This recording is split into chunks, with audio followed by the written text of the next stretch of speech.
time. And I want to make this stream pretty short. Or, yeah, it's going to be a short stream. So we're going to call it, it's going to be a short stream.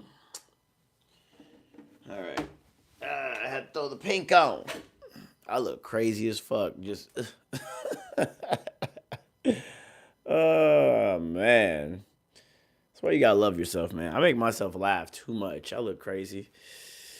Let's go. What's them yeah, I ain't gonna get the meme.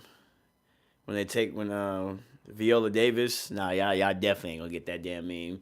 But when she like takes off her little wig and she just looks defeated, that's just how I felt right now. Um, Taking off my beanie, you see a bald head. Well, I mean, you don't really. I need to shave my head more. But we're gonna wear pink on pink today. That's what we're gonna wear pink. Oh, that looks sweet.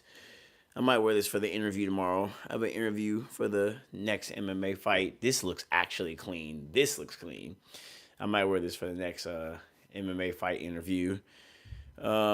Anyways, hopefully you guys can hear me. No one's in. It's Friday, so I doubt anyone's gonna come in. I just One Championship just had their.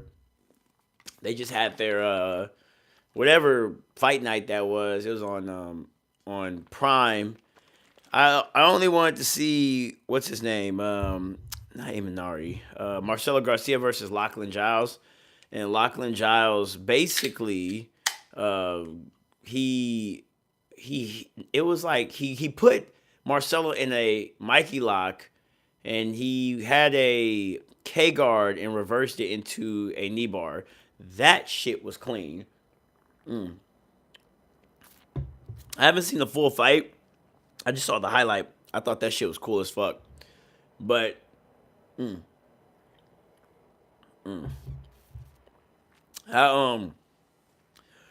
I want to talk about some jujitsu actually. There's so many things I want to talk about. So like for example, um let's talk about leg locks. Cause then I also want it makes me also want to go into UFC. Merab Dvalishvili is fighting tomorrow, and he's on record to become like having one of the most title defenses in 1 year, and that's gonna be dope as hell.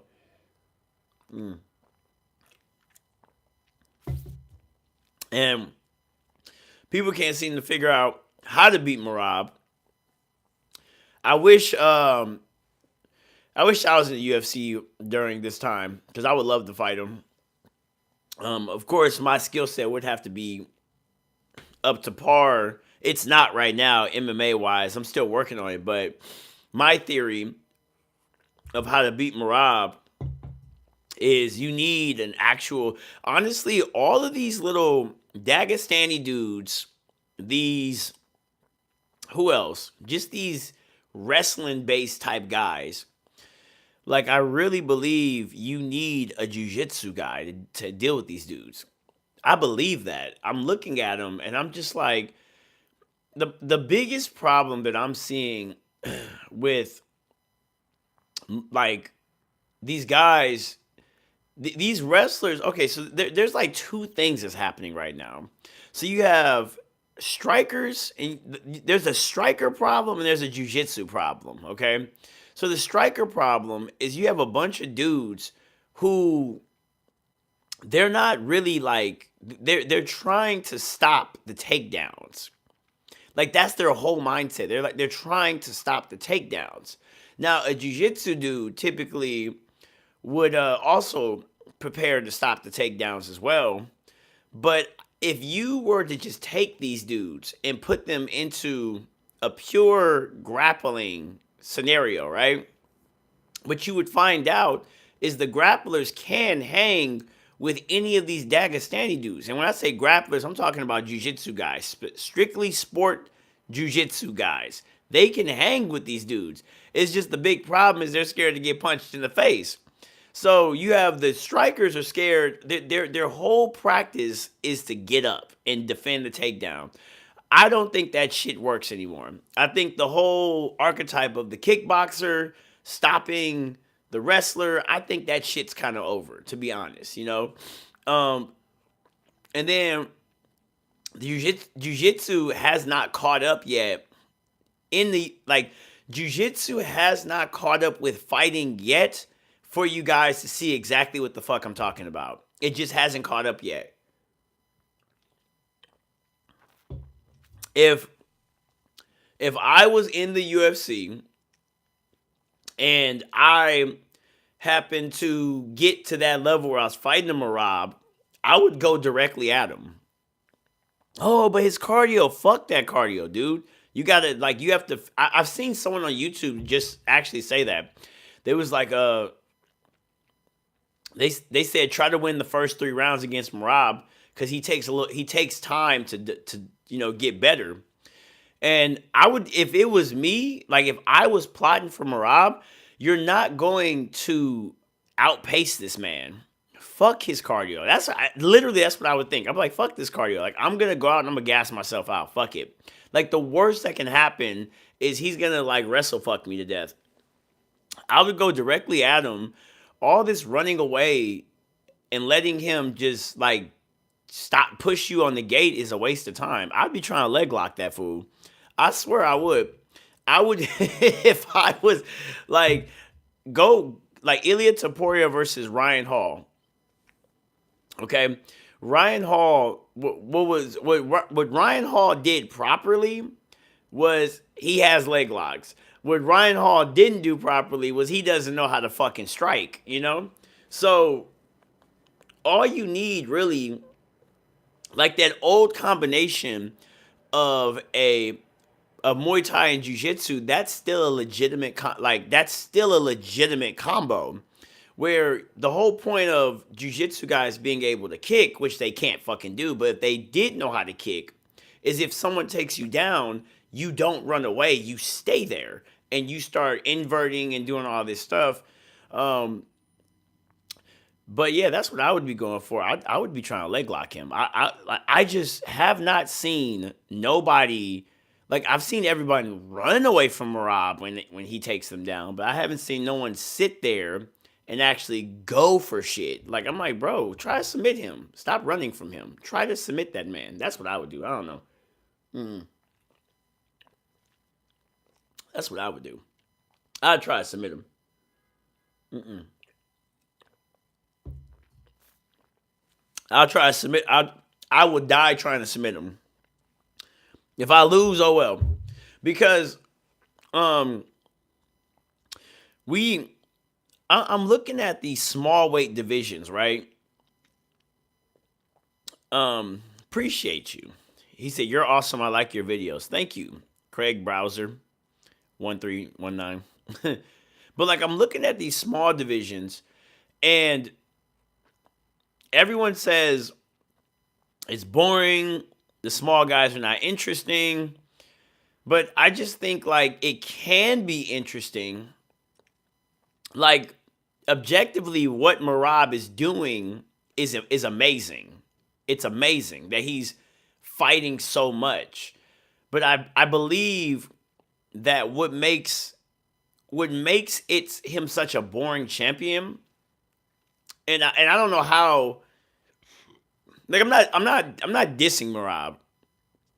I'm just looking at what, as a fighter and as a social media guy, like a guy who's really focused on entertainment, as those two things, I'm looking at it in two different lenses, right? So actually, no, they're combined. Like people, if you're gonna be a wrestler, you need to finish these fights. You can't like this. And this is why I can't stand wrestling. I don't know if I ever really said my stance on wrestling. But the reason why I do not like wrestling and I feel wrestling is overrated is because it promotes stalling. That's one of the biggest things. It has no finishing techniques. Like some people are like, no, it pins people. Like it's the art of pinning a motherfucker. It's the art of taking them down and slamming them and stuff, right? But at the heart of wrestling, of why I can't stand wrestling, is that it's a stalling martial art. That's why I hate it. Like I just find wrestling. I love wrestling techniques, but I find wrestling overrated. It's not a finishing martial art. And then on top of that, like Oh man, I got so many things. I think jujitsu is solid. I just think jujitsu has its issues too. I think like there's different types of jujitsu guys, right? So like if you have the gi jujitsu guys, right? And gi jujitsu also promotes stalling too. Like the stalling in these martial arts is the problem. Like, and then who else? You have gi. I think I've said it before. You have gi guys. You have sports jujitsu, and then you have the submission artists. I'm gonna make a video on that about the submission artists. I'm gonna make a video on that because I consider myself in that category of being a submission artist. Mm. Because you have gi, you have no gi. Because gi and no gi are kind of the same thing. A gi and a no gi guy, the pipeline, like people don't know that there are actual styles of jujitsu, and you can visually see it. I I'm jumping all over the place right now, but like there's so many concepts that I would love to talk about, and that's why I'm happy I'm making these short form videos. No, these long form videos with these long form discussions. I'm happy I'm hopping on live and explaining some of this stuff. But like, first off, the connection between striking and music is immaculate, and the connection between jujitsu and art, drawing, is actually immaculate. It's like it's a Rubik's cube, or like it's like a puzzle piece that connects to each other. So you need to understand jujitsu is actually a visual martial art. You can visually look at somebody and tell their entire style. That's why I think like when I go to these tournaments, I haven't been into a bracket tournament in a while, and I plan on doing it. I just need to. So far, like a lot, my next MMA fight is gonna be January 31st, and the next, I think the bracket tournament was gonna be like a week before that. So all of the jiu-jitsu tournaments are lining up exactly around the time I'm supposed to be fighting. But when I go to these tournaments, I sit there and I just stare. Like I watch who I'm going against. People don't do that, but I do. And you could tell someone's entire style. You can tell their entire personality by what they're doing. You can see if they're conservative. You can see there's so much people tell you when they start moving. It's insane. I'm gonna make a video. That's something I'm about to make really soon. Y'all gonna see that pop up. The psychology of submissions, like the psychology of a style of how to like read somebody, because jujitsu is a visual martial art. It's just like art. Like you could look at art the same way you can look at art, a drawing. Like if you're an actual artist and you could tell someone's style, you can do that with jujitsu. So what I'm saying is like there's gi, right? The gi guys, and because of the rules of gi guys move a certain way. Okay, there's certain things that they do. They move a certain way. And then no gi, honestly, like when people say no gi, it's literally exactly what the fuck it says. No gi. It's just gi guys taking off a gi. And they move a certain way too. Like they move a certain way. And then you have sorry, when you see if you see me twitching, that's me popping my neck. And then if you see sports jujitsu guys, right? Sports jujitsu, I would honestly say sports jujitsu is very leg lock based. So when you look at these like current sports jujitsu, I mean you're kind of starting to see sports jujitsu sort of evolve with wrestling. They try to add wrestling into it, but the real main meta, like the king inside of sports jujitsu, is leg locks, in my personal opinion. Like if you have to know leg locks if you want to do sports jujitsu. And then you say, yo, you be kicking ass. Thank you, appreciate you. So that's, and then there's something else. I think I call it submission wrestling. So this is submission wrestling is what I thought like the new generation. It's these young kids that are growing up into jiu-jitsu. I believe they're gonna be the submission wrestlers. But the problem that I'm even seeing with these young kids is the exact problem that I have with gi and no gi guys, which is the fucking stalling. Because I thought by watching when I was watching these little kids that this was gonna so submission wrestling is basically the concept of that like it's jujitsu, but now it's an emphasis on wrestling. Okay, that's kind of the American style. That's what the American style has added into jujitsu. So I thought these little kids were gonna come in and they were gonna know leg locks because these kids are doing sports jujitsu, and the older they get, you have to know leg locks. And I'm watching these little kids, and they're growing up and they're learning wrestling. But what I'm starting to recognize is all these kids are doing is they're just the same as the gi guys. Like some of these kids are getting of age, but I'm looking at them and I'm like, they're just like glorified gi guys who can wrestle. So there's really nothing different. Like there's really nothing different that they're doing. They just know how to wrestle. So I'm just like, fuck, man. Um, so then we get into the submission artists, right? So this is something I am gonna like the more I keep talking, the more followers I get, I'm gonna start pushing this philosophy. Like if you want your jujitsu or if you want grappling to be entertaining, you need to submit people. Like running around, just laying and praying on motherfuckers is not gonna get you famous. It's not. I'm sorry. People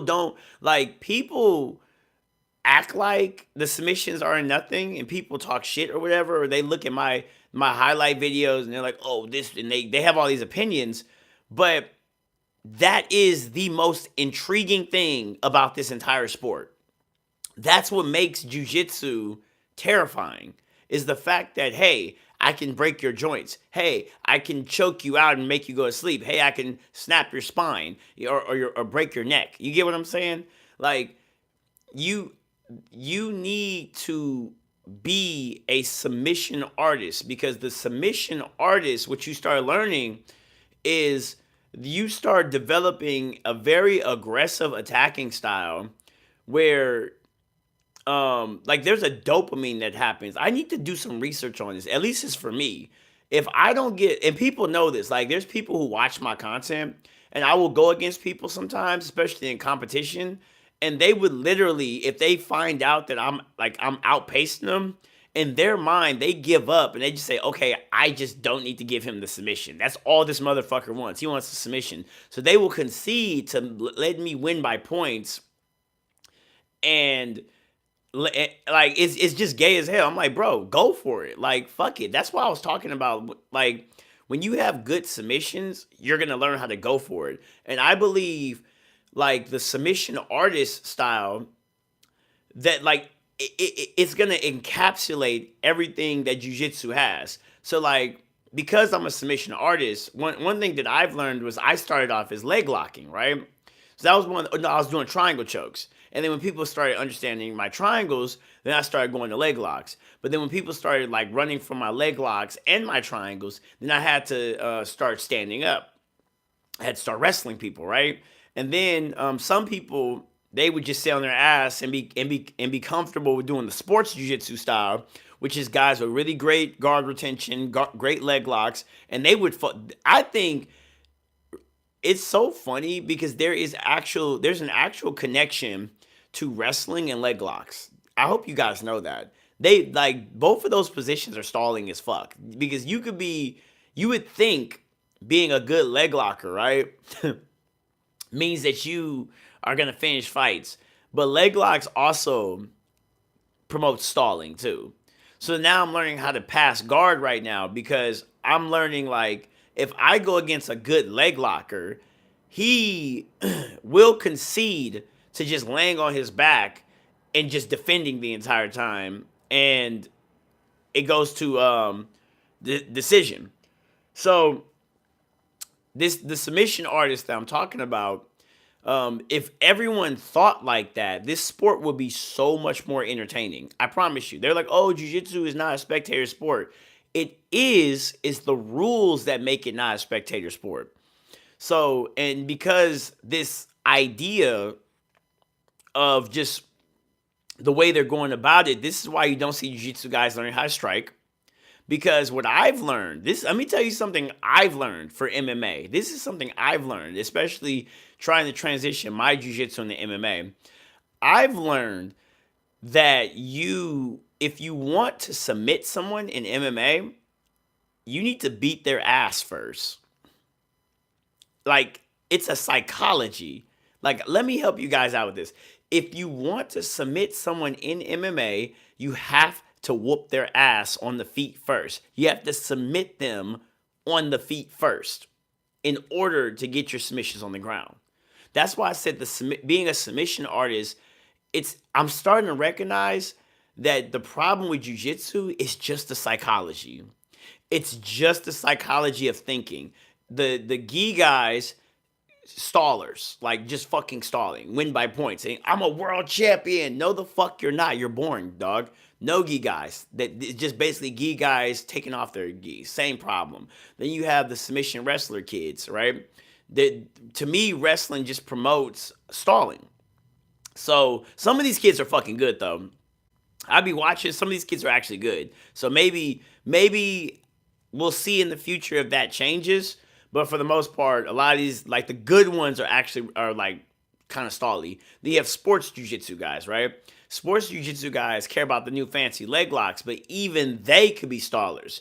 So then you have, and they're not gonna go get it. Like they're very timid. So then you have the submission artist, the one that I'm gonna be promoting, which is trying to always constantly finish the fight, because we know that the coolest part of the sport is the fucking submissions.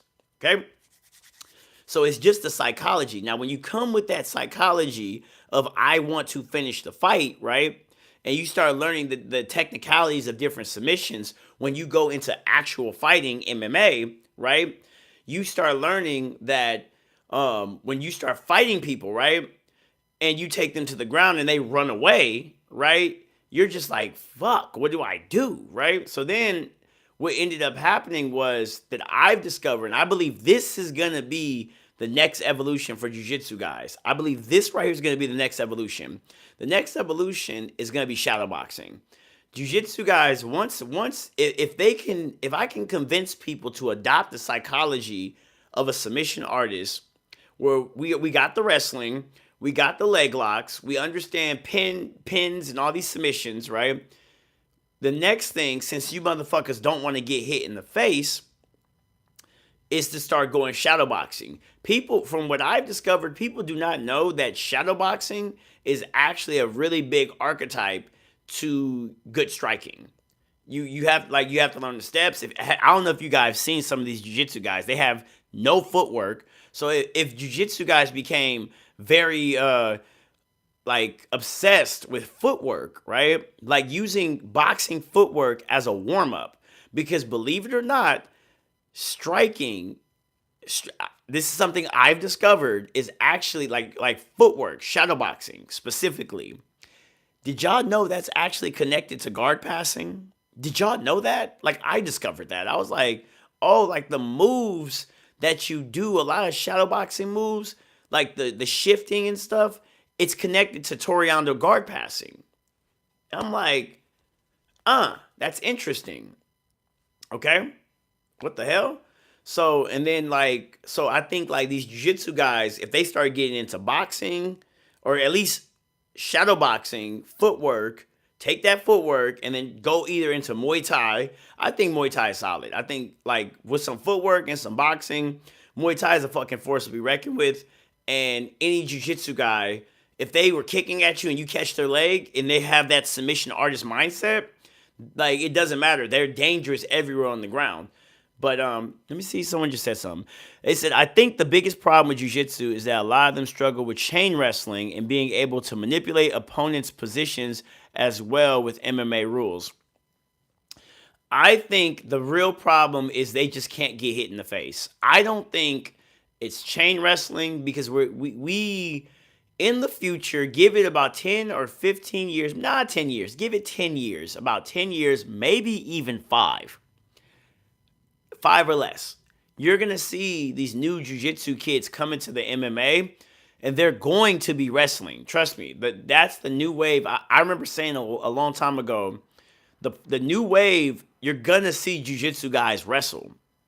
But the problem that I'm starting to recognize, I thought, or at least I think the community thought that it's that wrestling was the issue, but really to me, it's the mentality. It's the mentality of I have to whoop your ass standing first, and then all of my stuff can work. You know, not everybody's gonna be a Marab. Not everybody's gonna be a Habib, right? I mean, it works. Like jujitsu is learning, but it's gonna take like you need to have proper striking skills. I think like it's so funny where the art of jujitsu has went. You know, the new wave. Someone said the new wave of BJJ has all form of grappling. It does, but I think the next wave is, or at least you know something that's also not talked about. If you guys are not going to get good at shadow boxing, right? There's a whole art to ground and pound that no one's doing. That I know jiu-jitsu guys will be fucking good at. Jiu-jitsu guys would kill the ground and pound area. Like that's how I won my first fight. I discovered like, oh, positions that like I got to the mount, beat his face in, he turned around and gave me his back. I was like, oh, like you can get to positions you typically would have to have like isolate limbs and you could just start punching. Okay, that makes my jujitsu way easier. But I don't I just think jujitsu guys can't get hit in the face. I think that's the real problem. I think that if you wanna know, I think that's the real problem. They just can't get hit in the face. I don't know what it is. Um, I have no clue.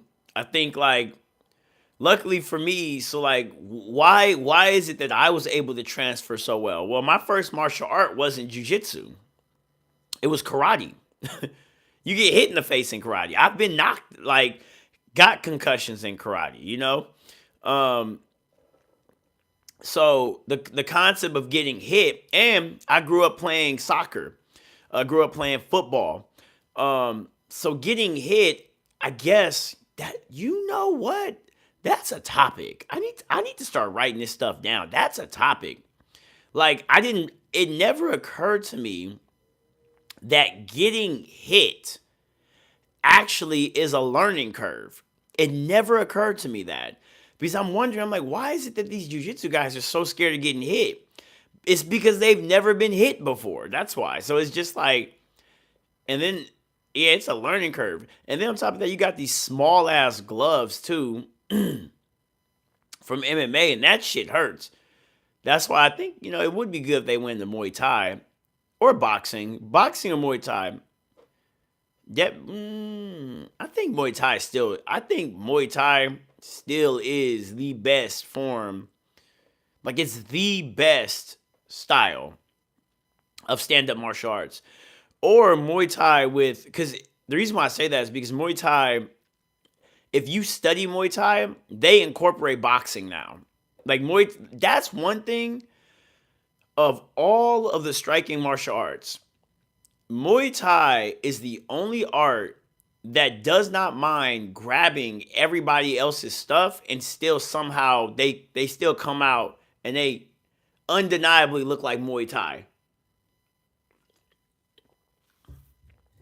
Because when you see kickboxing, right?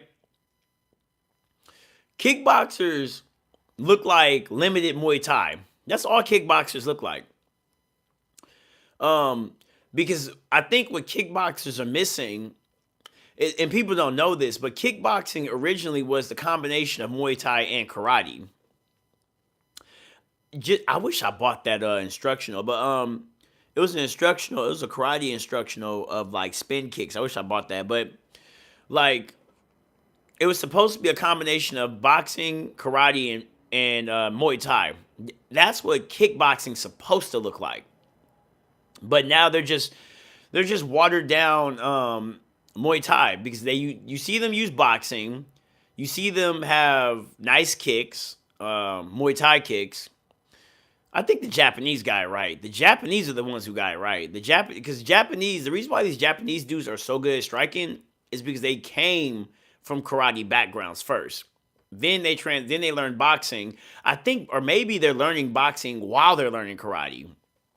You know, and then like people laugh at karate, but the only reason why karate is just ass today is because they have no grappling. That's the only problem with karate.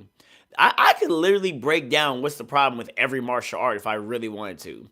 Like karate's only problem is they I feel like karate got embarrassed of the fact that of the kiosks and shit like that and the McDojos. Like someone just said the McDojo videos of Sensei skull training the student is real. I don't know what you're talking about. I'm sorry. Um, but like I think the McDojos, like that whole concept really like made karate embarrassed and they're like so see, so the difference between karate and like say like taekwondo, right? Karate originally, and people don't know this, but like American karate had boxing in it. There was a reason why karate used to actually like battle and be like a real contender for Muay Thai. Because Muay Thai at the time just was like, they'll prod forward, leg kick the fuck out of you, like straight forward at you. But the karate guys had boxing because it's America. Americans love boxing, so they took boxing and added it into their karate with all the the side kicks, the teeps. No, they call them power kicks or ball kicks as they call it. But then at some point, karate stopped doing it. They got rid of that shit, and Muay Thai was like, oh, that boxing shit makes sense. So they added that to the mix. And then all kickboxing is, for some of you guys that don't know, so because karate got so embarrassing, they stopped calling it karate and started calling it kickboxing. That is the actual roots of kickboxing. People don't know that part. So like that's why I'm like the reason why kickboxing is lacking in my opinion is it's lacking in its roots. Like they just threw away the karate techniques. And the karate techniques work. They really work. Karate's only problem is the close range and the grappling. That's it. That's it. That's what kickboxing is all about. You learn the boxing, you have your karate kicks, and you study Muay Thai. That's what made Israel Adesanya so effective. Like I think Izzy was the best representation, the best representation, along with Wonderboy Thompson. No, Wonderboy Thompson was like a karate. He still embodied the karate. He was a karate like kickboxer, a karate kickboxer, right? And then I would say like even Michael Venom Page, he's more. I would say he's definitely karate. Like he's an embodiment of the point style karate because there's different variations of karate. But Izzy embodied what the kickboxer was supposed to look like. A kickboxer, which is so interesting to me, the kickboxer is the one that has shown to historically be really good at being an anti-wrestling style. And I don't know what's about it, why that's the case. Like if you have a karate base, the karate guys for some reason, I think karate guys, all they have to do is learn jiu-jitsu. That's it. If they learn jiu-jitsu, they'll be fine. Like they'll be completely fine. But the kickboxing style, that one, for some strange reason, I need to look in. I don't know why that's the case, but that is the counter for wrestling because their style, maybe it's the stance, their style specifically, no, like it is built for striking and sprawling immediately. So that style is perfect for that. And then you have who else in the Muay Thai style, which is really funny because even though, in my opinion, it's almost like a contradiction. Even though Muay Thai is the even though Muay Thai, in my opinion, if you have just a pure stand-up martial art, right? Like where the martial arts are just pure stand-up, no grappling. I think Muay Thai is the best style for pure striking. Okay? Pure striking. Like a striking base, straight up Muay Thai. But then when you put Muay Thai in the cage, it becomes maybe like number three. I think kickboxing, if you if you get that Israel Adesanya style, there's a reason why he called himself the style bender, because Izzy understood mixing the karate with the Muay Thai. He like boxing. He did the stance switches. MMA actually does have a style, so he mixed MMA with boxing, with Muay Thai, with karate, right? He mixed it all together, and it was just fucking immaculate when he was in his prime. And then after that, I would say I still believe for MMA, I think karate is better for MMA than Muay Thai. I think it's better. It's way better. That distance management is so fucking underrated. I don't think, if anybody who disagrees with me, you have never went against an actual karate guy and had to chase him around. It's one of the most annoying things in the world, especially if they look at Michael Venom Page, MVP. Look at him. That shit is actually very hard to deal with. I don't think you guys recognize it. And he's long too. So a lot of karate dudes, the one with the little slender man build, those are one of the most dangerous motherfuckers to deal with, because they also, if they understand takedown defense really well, they can keep that fight standing, and they will stay, and they are fine with point fighting your ass, you know? And then after that, I think boxing with some type of leg defense is solid. Look at Ilya Taporia. Ilya Taporia is actually kind of showing the style of what it would look like if a boxer understood how to check kicks. He like that might actually be an even better style than the kickboxing style. It might be, which is crazy. Like someone who does like a boxing base and understands how to check kicks and how to but Ilya Taporia has a Greco-Roman background, so it's actually harder to just go and clinch this motherfucker, which makes sense. And then Muay Thai is last. You said the legs are too close for Muay Thai. I think that Thai style, like your legs are too narrow. You know, now the Thais are developing boxing. They have boxing in their shit now. So it's kind of a little bit different now, but it's more of a forward, in your face, I'm gonna score style. And boxing, it goes back to when I was talking about the submission artist. It's the psychology. So the reason why, let's take Charles Oliveira, one of my favorite fighters.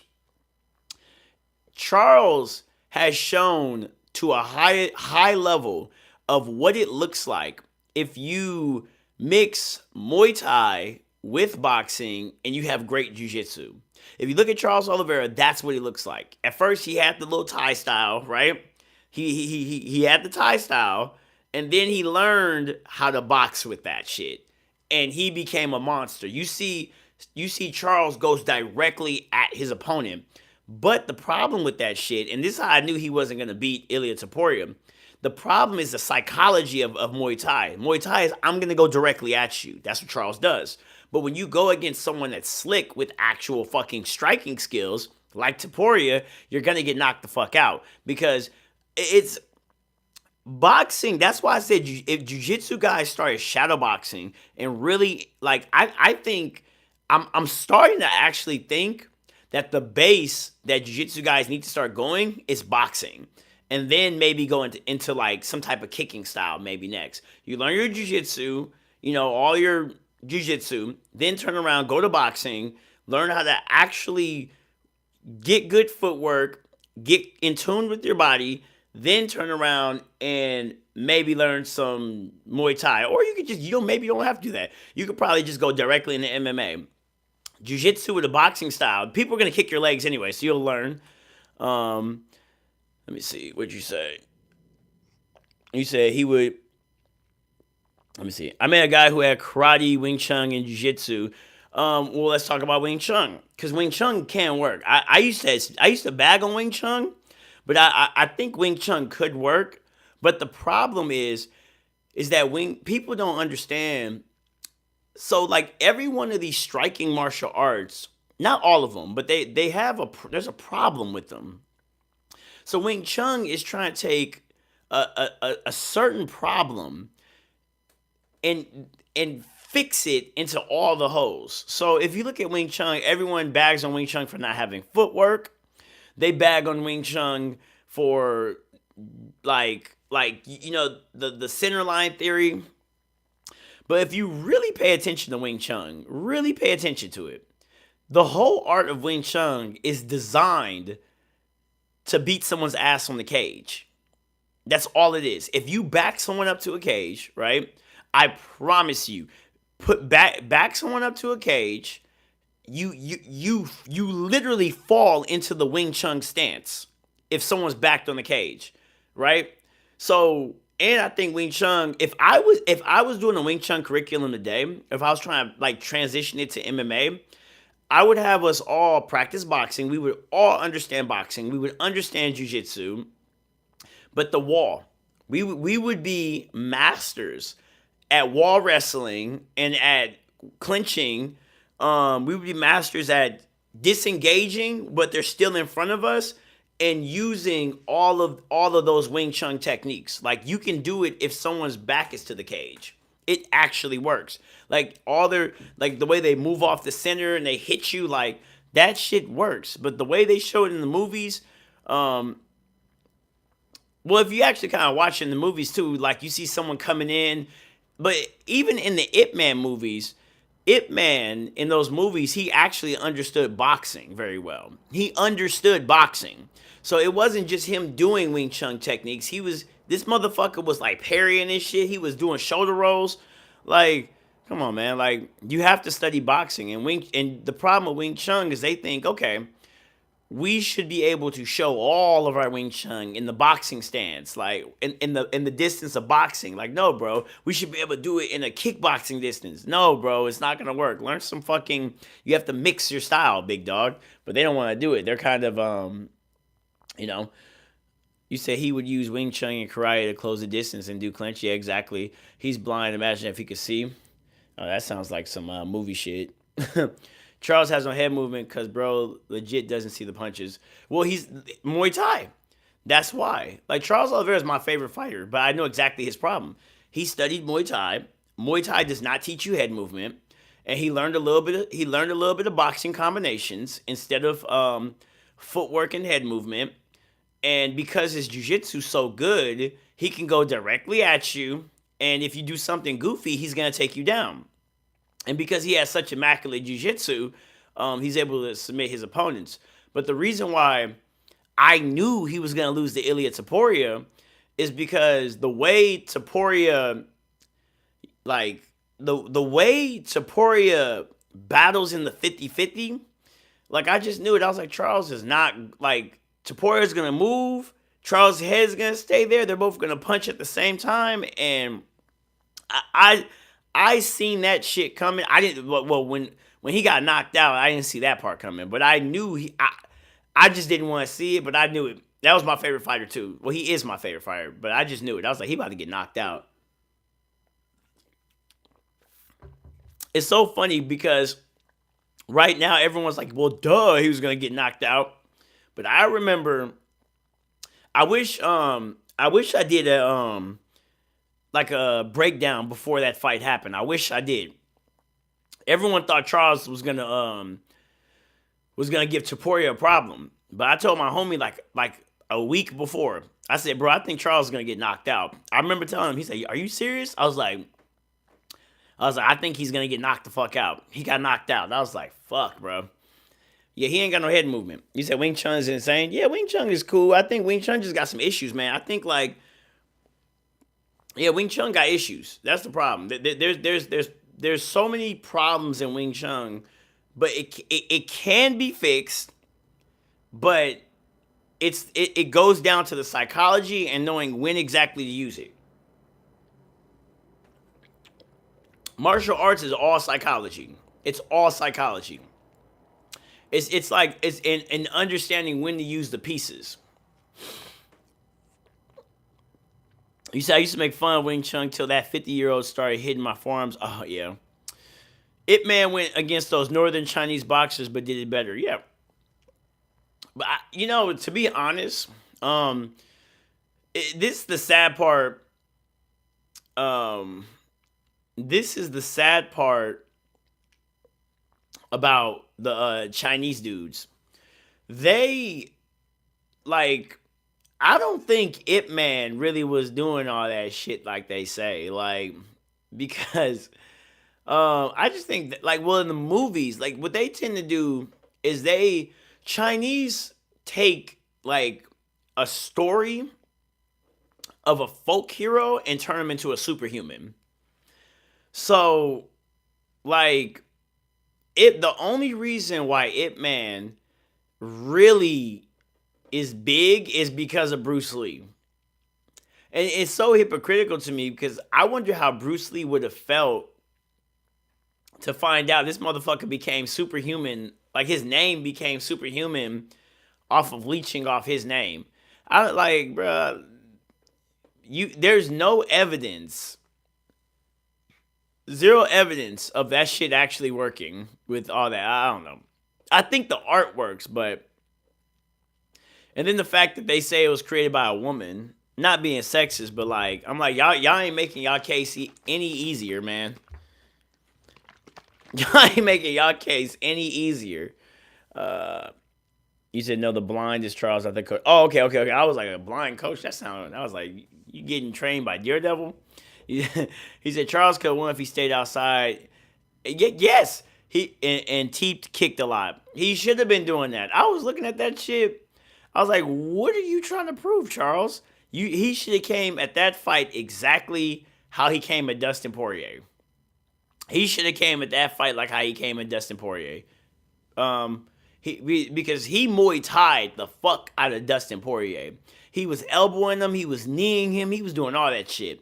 But for some weird reason, he got suckered into trying to box with Ilia Topuria, trying to prove same shit with Max Holloway. Like, why are you guys trying to box with him? I would not box with Ilia Topuria. I would be calf kicking the fuck out of him. He's a forward. I would be kicking the fuck out of his legs. I'm like, bro, fuck that. I'm kicking you. Topuria's biggest problems in his career has been shown is kicking. You could catch that motherfucker if you kick him correctly. I would have been kicking his legs. Fuck that. You said just got back into boxing? Hell yeah. You said Ip Man might as well have been in the Avengers instead of Hawkeye. I'm telling you, dog, the way they made Ip Man seem like in the movies, bro, like, I'm like, that nigga ain't like that. You know damn well. That little Chinese man was not like that. Like, Donnie Yen did a cold job, but if you see the real Ip Man, homie looked like he barely got any. Like, I'm sorry. I'm just saying, man. I'm just saying. You said, bro, when are you going to make jiu-jitsu ebooks or more video breakdowns? You've been asking for me for that, man. You've been asking for that. Well, right now, I mean, what I'm probably gonna do for jiu-jitsu, I've been thinking about making this psychology series about like different submissions, and I also never finished my, what did I call that bad boy? I called it the the 7 elements of jiu-jitsu. I never finished that series. To be honest, I mean, I know I have people that really want to, like, that loves learning from me, but overall, the jiu-jitsu community really don't fuck with me like that. You know? Like, the jiu-jitsu community really don't fuck with me like that. They get mad, like they swear up and down I'm fraudulent. They hate me, and I'm like, I should be y'all great white hope, because I'm putting this shit in the MMA. But they got other guys who they believe in. Nah, but besides that, my bad. I'm trying to get this open. Besides that, I don't know.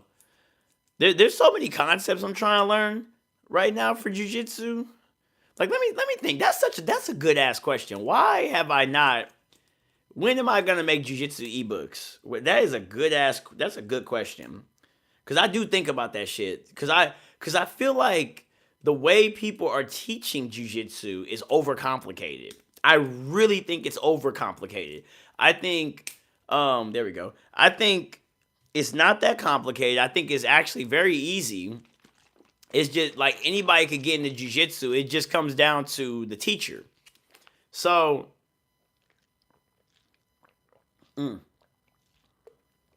like for example, what would I teach?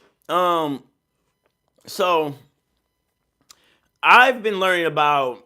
I've been doing a lot of leg locks lately. I've been practicing on different leg lock positions and gaining different theories that I didn't understand before if I would have tried to explain jiu-jitsu. Like for example, MMA has really changed my entire outlook on the way I see jiu-jitsu now. It's changed everything.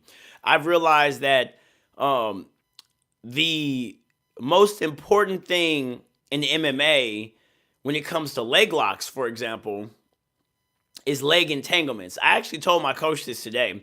He saw me working on leg locks, and he was like, He said, "You have a fight coming up. Why are you practicing leg locks, right?" And I told him something. I said, "Because it's the leg entanglements that gets you back standing."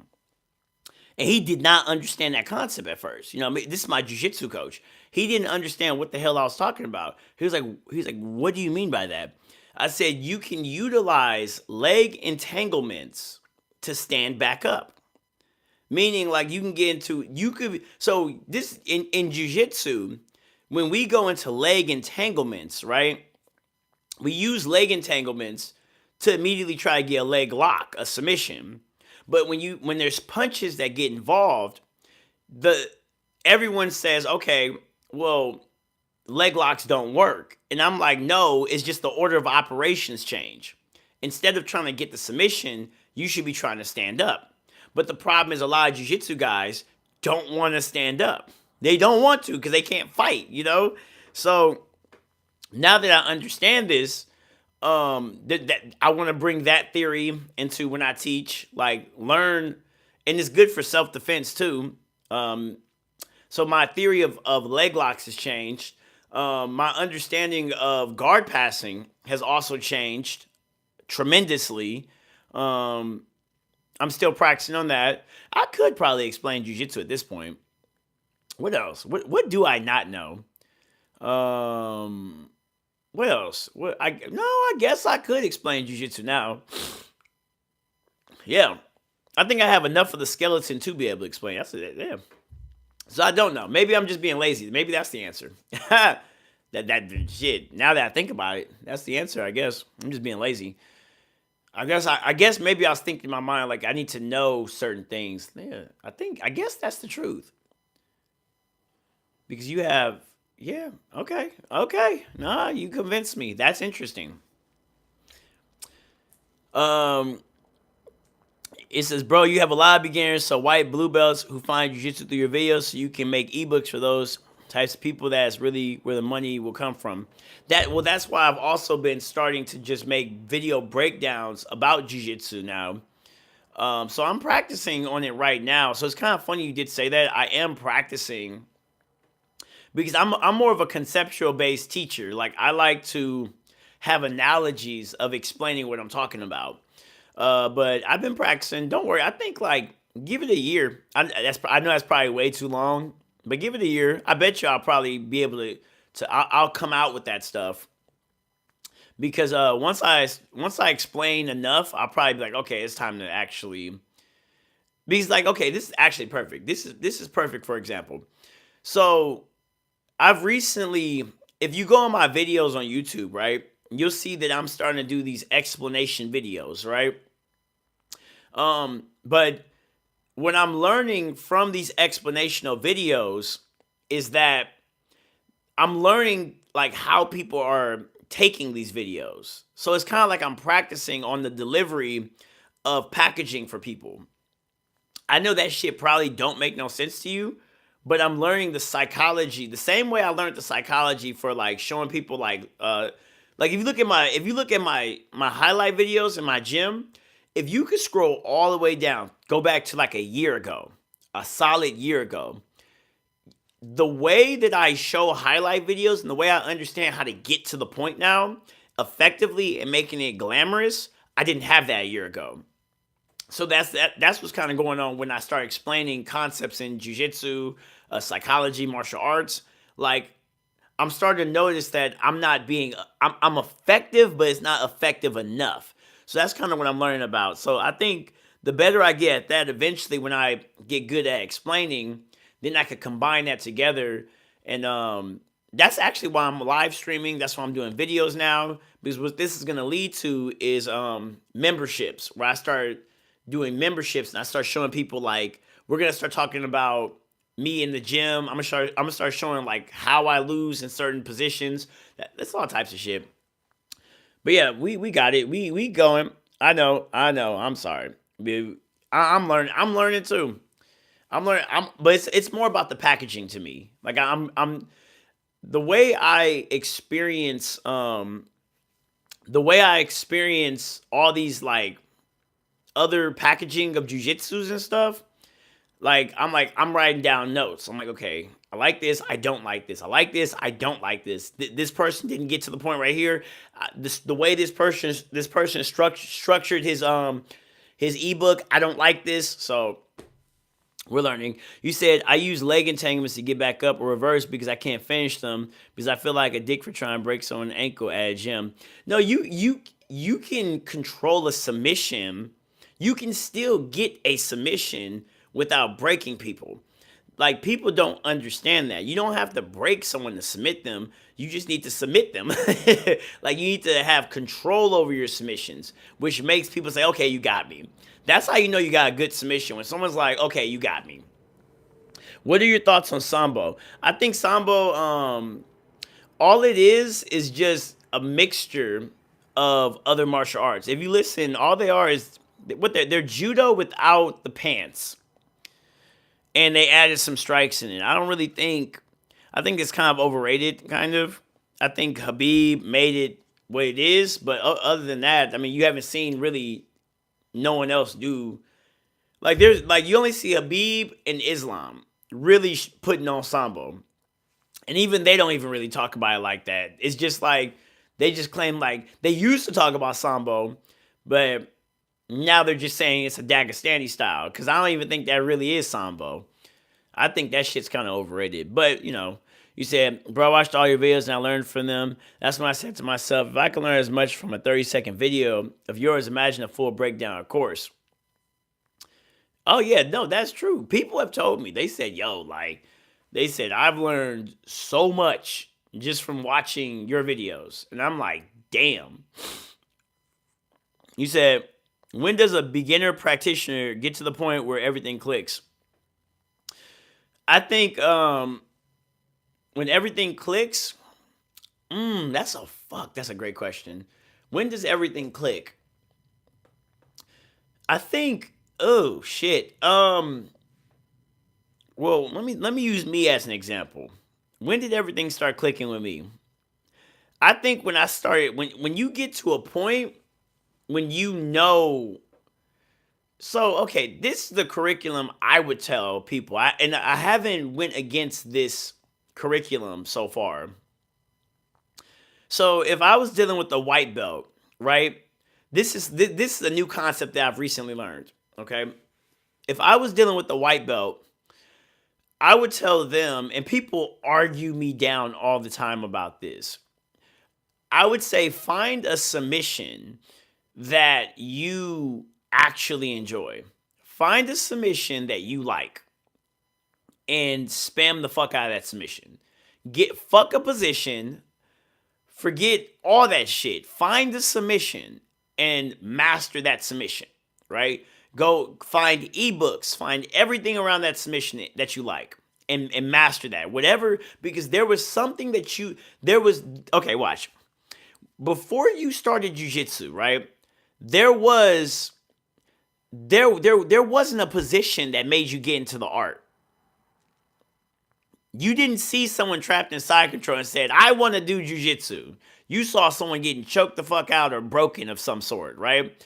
So find yourself a submission, because I believe that beginners, if they know a submission, they will fight like hell to get to that submission. They will break every rule available just to get to that submission. And they do everything right. They do their guard retention goes up, their escapes goes up, everything just to get to that submission. That's what I would teach all my white belts. I would say find a submission that you like, and then we'll start looking to find out after that, where exactly are you getting stuck at where you can't get to that submission that you actually want. You see how now they're more receptive to learning, because this position that's stopping them is in their way of getting to the submission. The submission is like a reward. It's like a dangling carrot. So that's the first thing I would do. And then also, from my perspective of the many times that I've been in competitions, when I've watched white belts compete, right? You want to know what the fuck I see? No, it's not jiu-jitsu, dog. It's two idiots, and this is me respectfully saying this. It's two idiots rolling around trying to figure this shit out. But and it comes down to who knows their respective submission better than the other. It comes down to that. That's why I'm like, it's a waste of time. It's a waste of time trying to show white belts positions. Show them a submission and teach them that submission, and they will find their way to that submission. It's funny as hell. And then the longer that white belt, the better that white belt gets over time.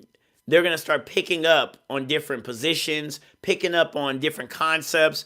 And then this is something now that I just learned recently.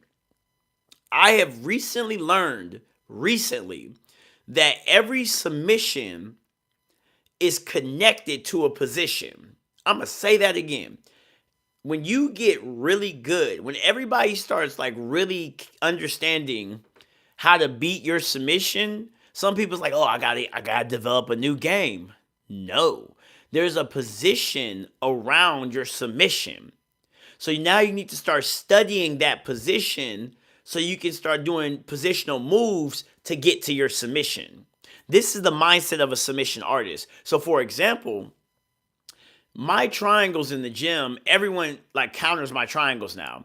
So if I want to get better at triangles, there's different variations of triangles. There's 5 variations of triangles, right? So now I need to start learning these different 5 variations of triangles. I know 4 out of the 5.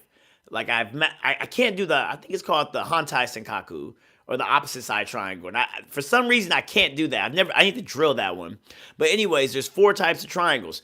And now everyone's figured out my triangle style. So now it's like, okay, well, I guess triangles don't work. No. Like, what position is connected to the triangle choke? Close guard. So if I want to evolve my triangle chokes, I need to start studying close guard and all of close guard's positioning, right? Let's talk about Kimuras. If I want to, what is the most effective position for Kimuras? Side control. If you want to get good at Kimuras, once you get really good at Kimuras, side control is the next like evolution. You need to get really good at side control. Learn how to separate side control and north-south. Learn how to separate their elbows and then bring it up, like learning the positions. You want to get good at arm bars? Okay, mount. You see what I'm saying? Like, you want better rear naked chokes? Study the control of the back. So once you get good at your submissions and everyone starts defending them, then it leads to you studying a position, right?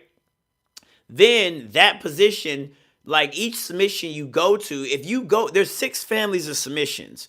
When you start going and learning all 6 families of submissions, they lead you around all of jiu-jitsu. And this is why I tell people you want to be a submission artist. If you learn the 6 families of submissions, they're gonna take you to a position. And then you learn jiu-jitsu. That's the only reason why I'm good, because everything connects. I'm like, okay, like, I'm not getting you in this. Then you start learning these motherfuckers connect. Like, I just went on the whole rant. Y'all probably don't know what the fuck I'm talking about, but that was a gem for somebody. I got over 5 years of BJJ. My recent click was that I could conserve a lot of energy with good grips. Nah, man, for me, it was like when I realized everything connects. It was that for me, like jujitsu is a thinking man's martial art. It is a thinking man's martial art. You need to study if you want to get better. You have to study. You have to study. Or at least, or if you're not going to study, you need someone like me just explaining it to you. That's it. So I think like that's what I would teach my white belts. My white belts, I promise you, give me 3 months. I would have my white belts competing within maybe even a month. They would be competing so fast. They would learn. I'll be like, okay, I'll be watching them. I would tell all my white belts, find a submission you like. And we are going to develop you from that submission. And then once they get to blue belt, right? Now find like, it's like, that's how we would do it. Then, because you really, positional jiu-jitsu really doesn't matter until you get to purple belt. It really don't matter. White and blue belt is really all about who can fire off their game faster than the other person. That's all it's about. Once you get to purple belt, now that position over submission shit really matters, because you need to start, like, you would need to start studying actual defensive escapes and shit, because now these guys at purple belt and beyond, they're going to be attacking you back. So now you need to understand the position that they're doing. So, and the submission they're doing. So you could really, like, I don't know. I think that's what I would do. I would have my white belt get a submission first. Then we'll learn position connected to that submission. Then once they hit blue belt, I would say, okay, get a pistol. You have your main gun. Now get an opposite. Get a opposite that's opposite of your like, for example, watch this. This is perfect. Because I remember, if you guys know who Taylor Moore is, me and her talk about this all the time. I told her this a long time ago. Now it's starting to click for her. Taylor Moore is really good at guillotines. Her guillotines is fucking phenomenal. But the problem is, when people start flat out denying her guillotines, she struggles. So what was the fix? I said, it should be an as above, as below situation. If your guillotine system is so dangerous that they're backing their head away, what are they leaving? What's the opposite coin flip of a submission? Leg locks. So I told her, I said, if they're not giving you their head, think about it. I want you guys to really think about it. Follow me. And it's gonna click. This is gonna explode for a lot of you guys. And then I'm gonna have to hop off because today was supposed to be a short live. If your head is forward, you can snap someone's head down and guillotine them, right? So now that the person's head is forward, I want you guys to actually try it. When you lean your head backwards, your legs come forward. So there's like an opposite that you need to work on. That's how I would teach my white belts. So if someone was good at guillotines, I'll be like, okay, now you have leg locks. If I had someone good at triangles, right? When people back away from a triangle, okay, now it's leg locks. Or arm bars, for example. Or the back. Let's say you're trying to go for a choke, right? And there's a transfer from the back into arm bars. You see what I'm saying? There's an opposite of that. And then once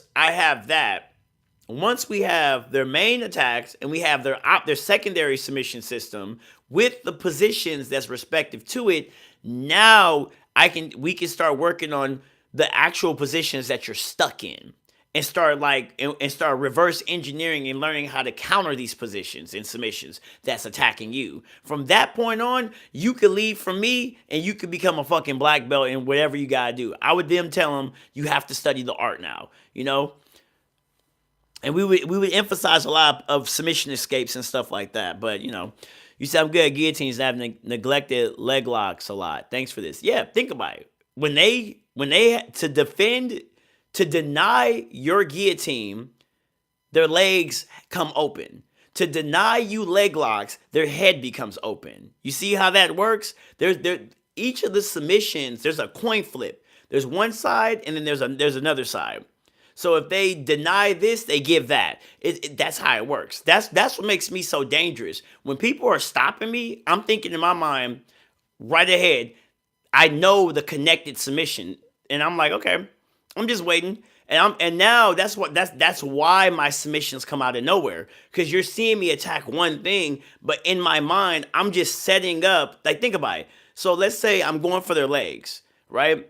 And now I'm still going for their legs, and their head is just coming forward and forward and forward. I'm paying close attention to that, but I'm still going for their legs. And the moment I see it far enough, you see me snap. All of a sudden, like, boom, I got him. And then everyone's like, "Where the fuck that come from?" It's like, bro, like it's all conceptual, man.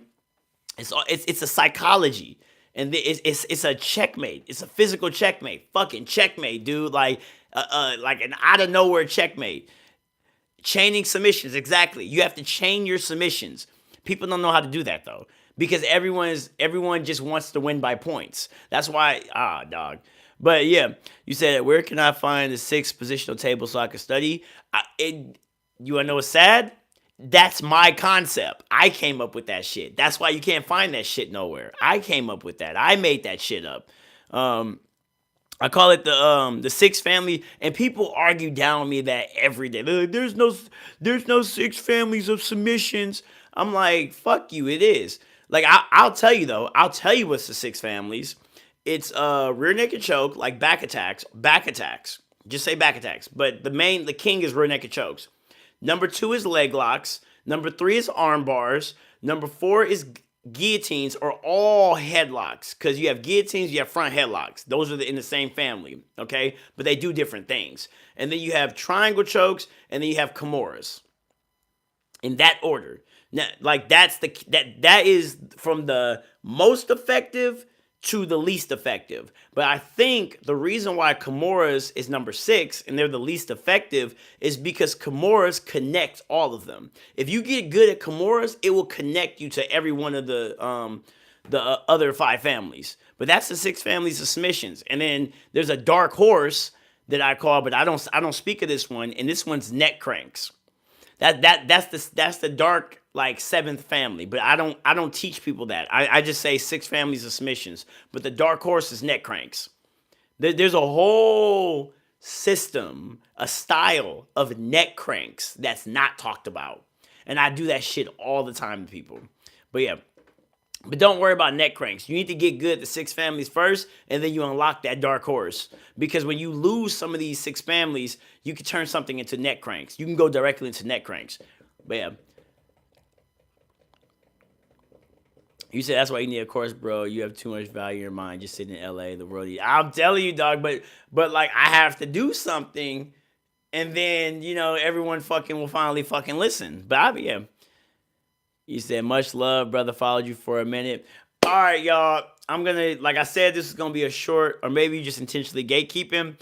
I'm not, to be honest. Like, I need to, like, when you do the internet long enough, you will see, like, you need to really come correct. Like, so I've been just, like, making sure everything is connected. And I'm learning how to now deliver my explanations better. But yeah, nah, don't worry. This shit, you'll see it. It sucks to say you might see it in like 6 months to a year, but you'll see that shit pop up, because now I'm transferring this into MMA, and I'm learning how to connect this shit to punches. Because this is the last thing I'm going to tell you. And you're going to see why I like paused for a second. Because in my 7 elements of jiu-jitsu, the 7th one I said you need to cross train. So there's like 7 elements, right? And I said cross training. But I have learned as of late that cross-training does not make you a mixed martial artist. And I need to talk about that. And it changed my mind. Cross-training does not make you a mixed martial artist. It just makes you a cross-training martial artist. There's a fucking difference.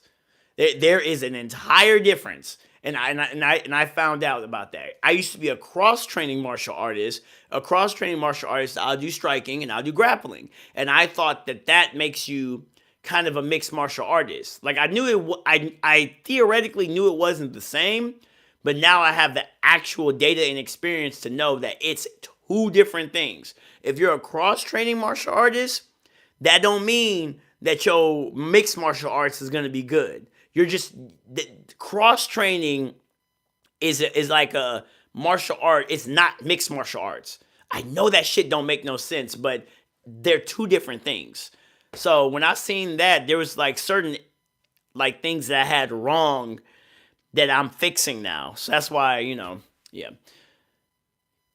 Yeah, you say he's a philosopher mind. Yeah, it needs to make sense. Everything I teach is a puzzle. It connects. Everything I teach connects.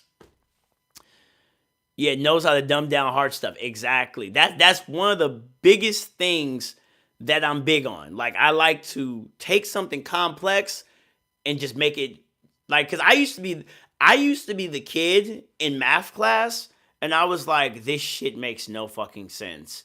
And then I thought I was stupid until I got older and then I started studying the stuff myself and I realized, "Oh, they were making this shit too complicated. This shit's easy, you know?" You're basically a jack of trades and a master of none. Exactly. Exactly. That's me. Exactly. You're basically saying don't be a jack of trades and master of none. No, like you could be a jack of all trades, but like I think there's that we're gonna end it right there. There's a quote that say you should be a jack. It's better to be a jack of trades. What the fuck? What was that quote? Can someone say what was the quote? Like it's better to be a jack of trades, master of none, than some shit. I don't know. See, you see what I'm saying? I try to be smart, but I'm not smart. People are like, Smitty, you think you're so smart. I'm like, no, I just study, dog. Like, and if I don't know something, I'll tell you I don't fucking know something. But I don't know what it is. Can someone say it before I bounce? It's a quote about it's better to be a jack of trades than a master of one. It's some shit like that. I forgot what the fuck that quote was. God damn, that's gonna bother me. What was that quote? But yeah, I don't know. I was saying something along those lines. You just need to study. That's what I want you to know. No, it's don't be a jack of trades. Wise men study. Exactly. You need to study. That's what I want to leave you guys with. If you want to get better at jiu-jitsu, you need to study. It's a quote. Like it's literally like better to be a jack of trades. It's some shit. I don't know. All right, I'm done. I'll look for it. That's gonna bother me. What the fuck is that quote? So once I get off this live, what is my next step? Well, it depends. I need to find out like what's your skill set. There's a lot of questions I have, and I would have to talk to you next time, and we'd have to talk about it of what you can do. But I'm about to hop off because this live, y'all actually got an hour out of me, which is solid. But I was supposed to leave a long time ago, but I'm about to bounce, and I gotta go. I'm kind of late. I'm always late to everything I go to. They be like, Smitty, what was you doing? I'm gonna just tell them I was asleep, and if they actually follow me, they'll know I'm lying. But y'all take care. I'm up.